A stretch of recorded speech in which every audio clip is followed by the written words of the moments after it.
No fue el fuego lo que me rompió. Fue verlo caminar. Sí, caminar, después de enterrarlo con mis propias manos. Me llamo Mateo Vargas. Tengo 63 años, y el día que vi a mi hermano vivo, entendí que el infierno no está debajo de la tierra, está en las personas que más amas. Pero eso, ni siquiera fue lo peor. Durante más de 30 años, mi hermano Lucas fue todo para mí. Crecimos juntos, peleamos juntos, sobrevivimos juntos, especialmente después de que nuestros padres murieran. Éramos de esos hermanos que no necesitan hablar para entenderse. Por eso, cuando dijeron que Lucas murió en un incendio en un almacén, yo no lo dudé. Lloré, lo enterré. Y ese mismo día, frente a su tumba, hice una promesa. Voy a cuidar de tu familia, te lo juro. Y cumplí. Cada maldito mes. Su esposa, Clara, vivía en un apartamento pequeño al este de la ciudad. Viejo, escaleras estrechas, de esas que te hacen odiar cada paso cuando las rodillas ya no responden. Y aún así, ahí estaba yo, el primer día de cada mes, subiendo esas escaleras con un sobre en la mano. $1,500. Mi pensión apenas me alcanzaba, así que empecé a trabajar conduciendo por las noches. 3 noches a la semana, durmiendo 4 horas, si tenía suerte. Pero cuando Clara abría la puerta, Mateo, gracias, de verdad, me decía, abrazándome. Y yo, me lo creía. Porque en la nevera siempre había dibujos de Sofía, su hija, la hija de mi hermano. Corazones, casitas, árboles, y siempre un te quiero, tío Mateo. Eso me mantenía en pie. O eso pensaba. Pasaron 4 años. 4 años de dolor en las rodillas. 4 años de cansancio. 4 años dándolo todo por una familia que ya no era mía. Hasta que una mañana, todo empezó a romperse. Mi vecino don Ernesto, un viejo callado que siempre estaba observando el barrio desde su porche, tocó mi puerta. Mateo, tenemos que hablar. Había algo raro en su voz. Algo que no me gustó nada. Le invité a pasar, le serví café, pero él ni lo probó. Solo daba vueltas a la taza. ¿Sigues ayudando a la viuda de tu hermano? Claro, cada mes. ¿Cuándo vas normalmente? El primero, al mediodía. Se quedó en silencio unos segundos, y luego me miró como si estuviera a punto de decir algo que iba a cambiarlo todo. Necesito que hagas algo, pero no puedes decirle nada a ella. Sentí un frío en el estómago. ¿Qué pasa? Ve otro día, sin avisar, y observa su edificio desde fuera. ¿Por qué? Se inclinó hacia mí, bajando la voz. Confía en mí, solo hazlo. Y ahí fue cuando lo supe. Algo no estaba bien. Pero lo que descubrí después. Me habría gustado no verlo nunca. 2 días después, jueves. Aparqué a 3 calles del edificio de Clara. Caminé despacio, como si mis piernas supieran que algo iba a salir mal. Entré a una cafetería justo enfrente. Pedí café, aunque no tenía ganas. Y esperé. Mi corazón latía fuerte, demasiado fuerte. A las 2:15 de la tarde. Un hombre apareció. Altura normal, unos 40 años, chaqueta de cuero. Miró a los lados y sacó unas llaves. ¿Llaves? Se me heló la sangre. Entró al edificio, como si fuera suyo. Y yo, no podía moverme. 20 minutos después. Salió, pero no estaba solo. Clara iba con él. Sonriendo. Llevaban bolsas de supermercado, como una pareja cualquiera. Como si nada hubiera pasado. Los vi cargar todo en una camioneta. Y cuando pensé que ya no podía doler más, pasó. Ese momento. Ese maldito momento. El hombre empezó a caminar hacia la entrada. Y su paso cambió. Sutil, casi invisible. Pero yo lo reconocería entre 1000. Ese pequeño arrastre en la pierna. Ese ligero desequilibrio en el hombro. No, no podía ser. No después de todo. Pero lo era. Era su forma de caminar. Era Lucas, mi hermano, el hombre que enterré. Estaba vivo. Me quedé congelado, sin respirar. Y en ese instante entendí algo que me destrozó por dentro. Yo no estaba ayudando a su familia. Yo estaba financiando su mentira. Pero eso solo era el principio. Porque lo que descubrí después hizo que deseara que Lucas realmente hubiera muerto aquel día. Me quedé en esa cafetería hasta que el café se volvió frío. Y mis manos dejaron de sentir la taza. No sé cuánto tiempo pasó. Minutos, horas, da igual. Solo recuerdo una cosa. Mi hermano estaba vivo. Y yo había sido un idiota durante 4 años. Pero Eso aún no era lo peor. Esa misma noche fui directo a casa de don Ernesto. Ni siquiera toqué con calma, golpeé la puerta como un loco. Él abrió, como si ya supiera que iba a llegar. «¿Lo viste, verdad?» No respondí. No podía. «¿Cuánto tiempo?» Pregunté al fin, con la voz rota. Don Ernesto suspiró y bajó la mirada. 6 meses, quizá más. Sentí algo dentro de mí romperse. ¿6 meses? Necesitaba estar seguro, Mateo. Me has dejado vivir en una mentira.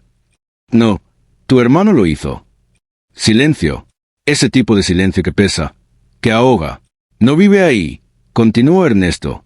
He seguido sus movimientos. Tu hermano vive con otra mujer, en otro barrio. Mi corazón empezó a latir más rápido. ¿Otra mujer? Sí. Se llama Valeria. Trabaja en un bar. Y no es reciente, llevan años. Años. 4 años. Los mismos 4 años que yo me estaba matando trabajando. Pero eso, ni siquiera fue lo peor. Clara lo sabe todo, añadió Ernesto. Sentí que el suelo desaparecía bajo mis pies. No. Sí. Están juntos en esto. El dinero que le das, lo reparten entre los 3. Eso es imposible. ¿Los he visto, Mateo? Se reúnen en un almacén al oeste. Llevan cajas, dinero, algo están preparando. No podía respirar. Todo encajaba. Las miradas de Clara. Esa frialdad que nunca entendí. No era tristeza. Era culpa. ¿Y Sofía? Pregunté, casi en un susurro. Ernesto dudó. Y eso, me dio más miedo que cualquier otra cosa. No vive con su madre. Mi mundo se detuvo. ¿Qué? La niña está con la madre de Clara, en otra ciudad, desde hace años. Eso no puede ser. Ella siempre me decía que Sofía estaba ahí. ¿Mentía? Una sola palabra. Mentía. Conduje a casa esa noche sin recordar el camino, como si alguien más estuviera manejando. Entré, me senté en la oscuridad, y me quedé mirando la pared, intentando entender cómo mi propio hermano pudo hacerme esto, cómo pudo abandonar a su hija, cómo pudo reírse de mí, porque en el fondo, lo sabía. Esto no era solo una mentira, era una traición. Y yo, todavía no había visto lo peor. A la mañana siguiente tomé una decisión que lo cambiaría todo. Contraté a un investigador privado. Se llamaba Ricardo Salas, ex policía, frío, directo, de esos hombres que no pierden el tiempo. Le di toda la información y el dinero que normalmente le daba a Clara. «Quiero todo», le dije. «¿Dónde vive? ¿Qué hace? ¿Con quién está? Todo». Ricardo me miró fijamente. «Si lo que sospechas es cierto, esto no te va a gustar». «Ya no hay nada que me pueda doler más», respondí. «Qué equivocado estaba.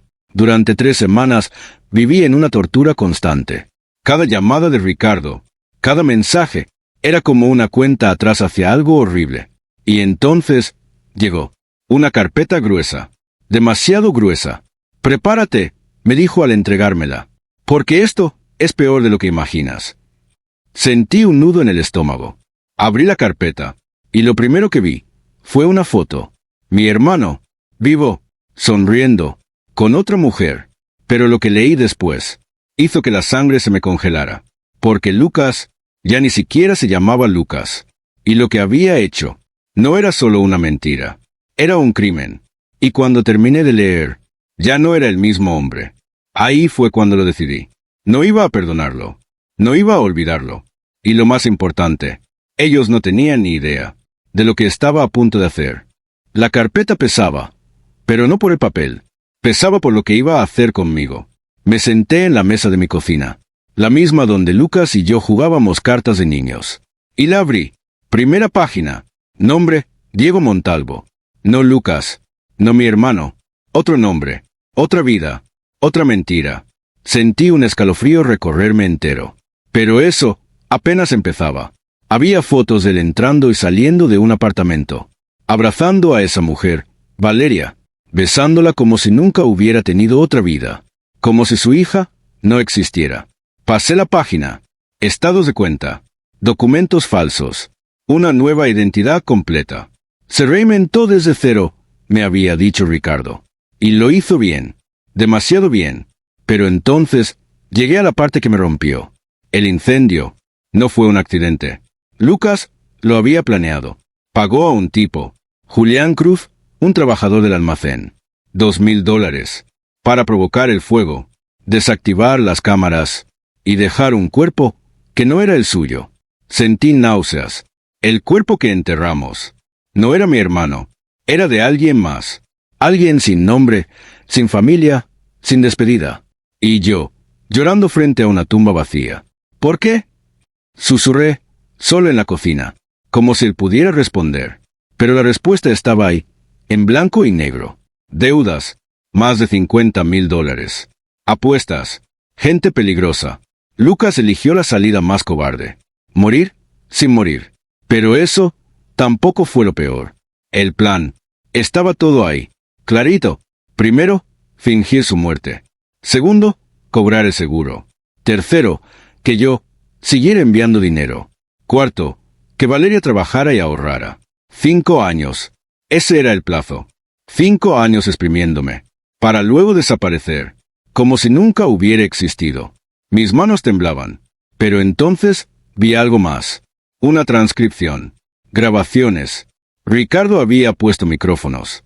No quería dejar cabos sueltos, me dijo. Le di play. Y escuché su voz. La voz de mi hermano.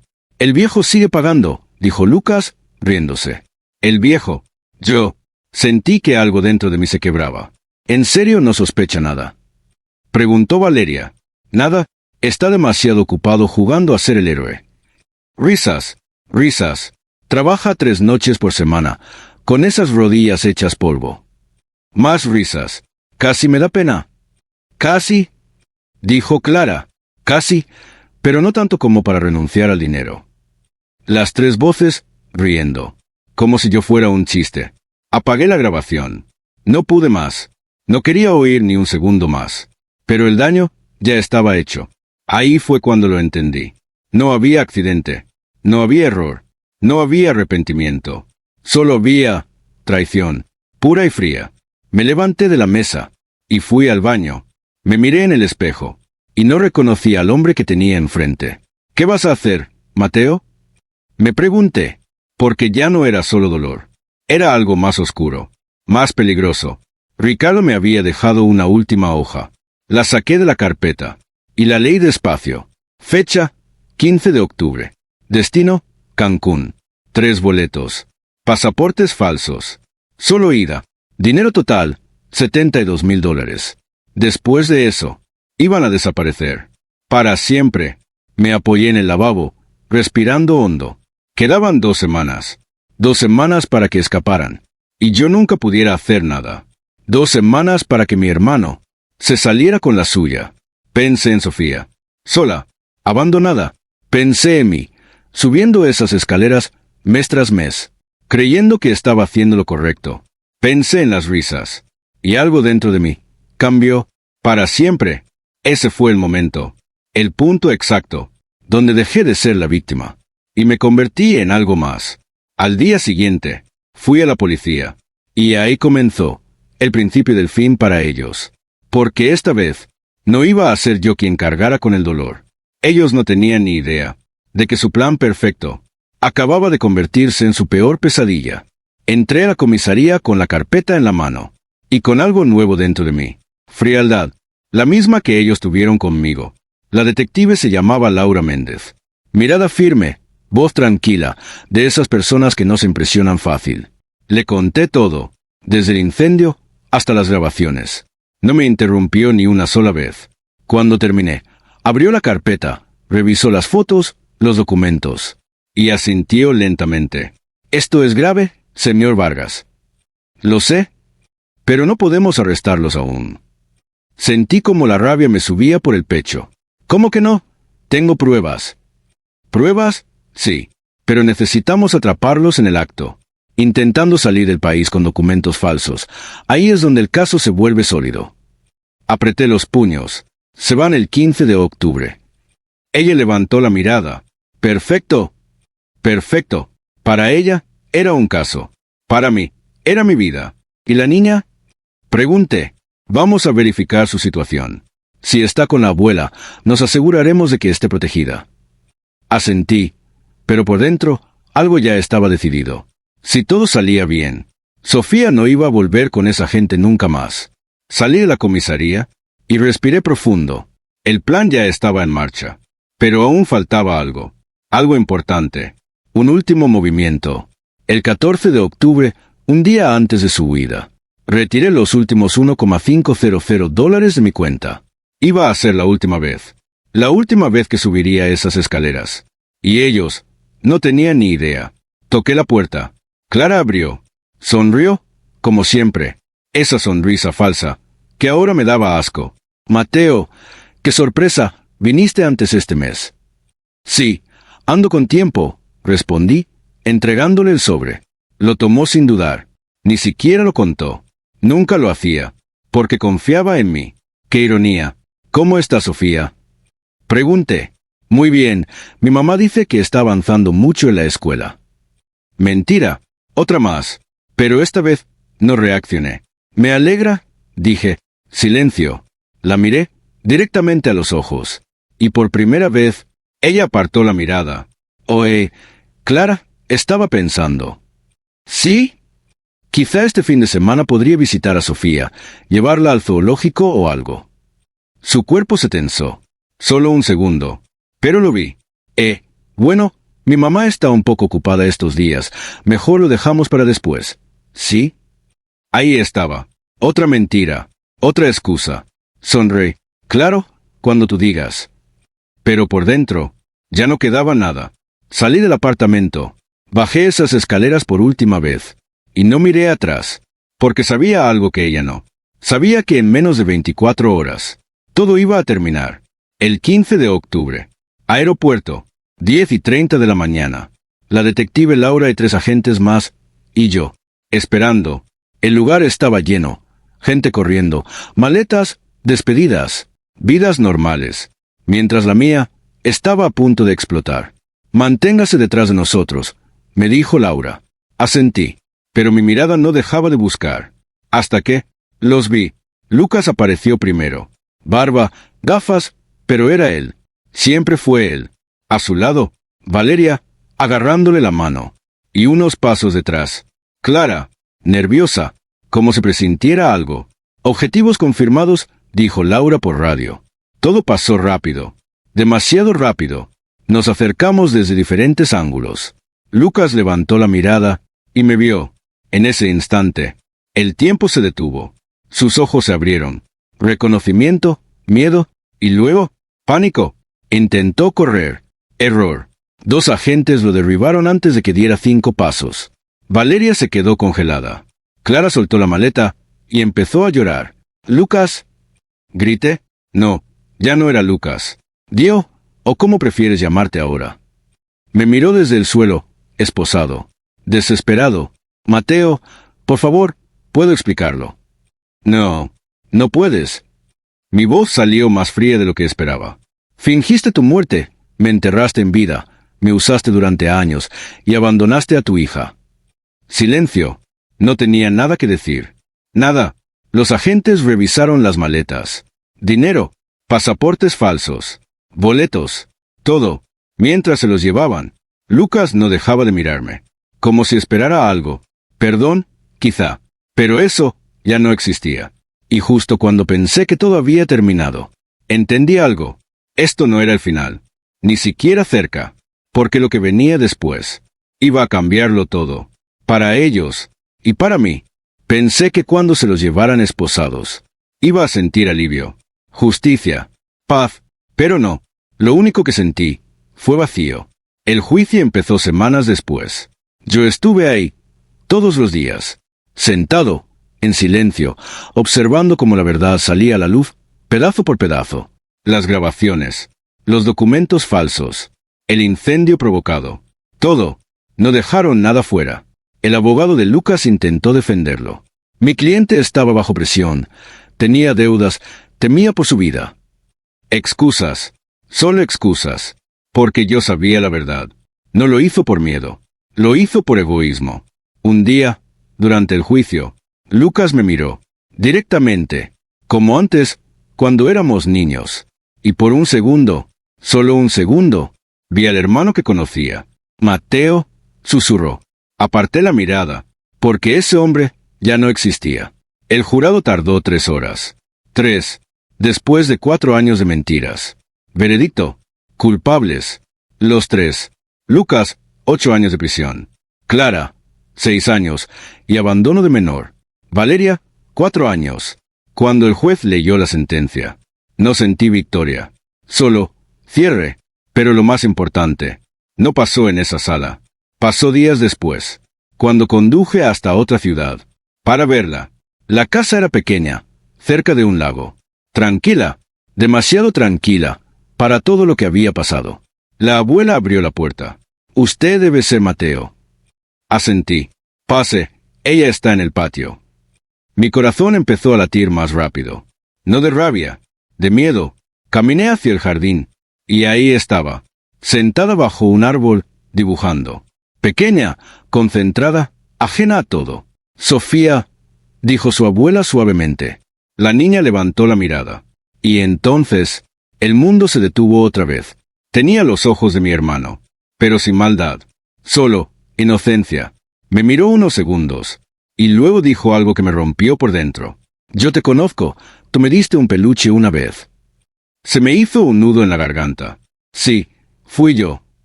Me acerqué despacio, como si cualquier movimiento pudiera romper ese momento. «¿Qué estás dibujando?» Me enseñó el cuaderno. Una casa, con flores, un jardín y un árbol grande. «Quiero vivir en un lugar así algún día», dijo. Tragué saliva, porque entendí algo en ese instante. Algo más fuerte que la rabia. Miré a su abuela. Ella me miró a mí, y no hizo falta decir nada. 4 meses después, Sofía vino a vivir conmigo. La primera noche, no dormí, no por dolor, sino por responsabilidad, porque ahora todo dependía de mí. La llevé a la escuela. Aprendí a cocinar de verdad. Plantamos flores en el jardín.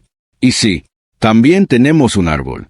El mismo árbol del que mi hermano cayó cuando éramos niños. La vida tiene un sentido del humor extraño. A veces pienso en Lucas, en si se arrepiente, en si recuerda quién era. Pero ya no importa, porque un día, mientras arropaba a Sofía, me miró y preguntó, «¿Tú también te vas a ir?» Sentí algo romperse, pero esta vez no de dolor. No, yo me quedo. ¿Prometido? Prometido. Esa noche me senté solo en la cocina, y entendí todo. Yo creí que estaba perdiendo a mi hermano, pero la verdad es que ya lo había perdido hace mucho tiempo. No en el fuego, sino en el momento en que eligió traicionarlo todo. Pero también gané algo que él nunca va a recuperar. Una segunda oportunidad, una familia de verdad, y una razón para seguir adelante. Trabajé 4 años para sostener una mentira. Ahora trabajo para construir un futuro. Y si algo aprendí de todo esto, es que la peor traición no viene de los enemigos, viene de las personas por las que darías la vida. Pero al final, no se trata de quién te traiciona, sino de lo que decides hacer después. Ellos eligieron huir, yo elegí quedarme, y por primera vez en mucho tiempo, sé que elegí bien.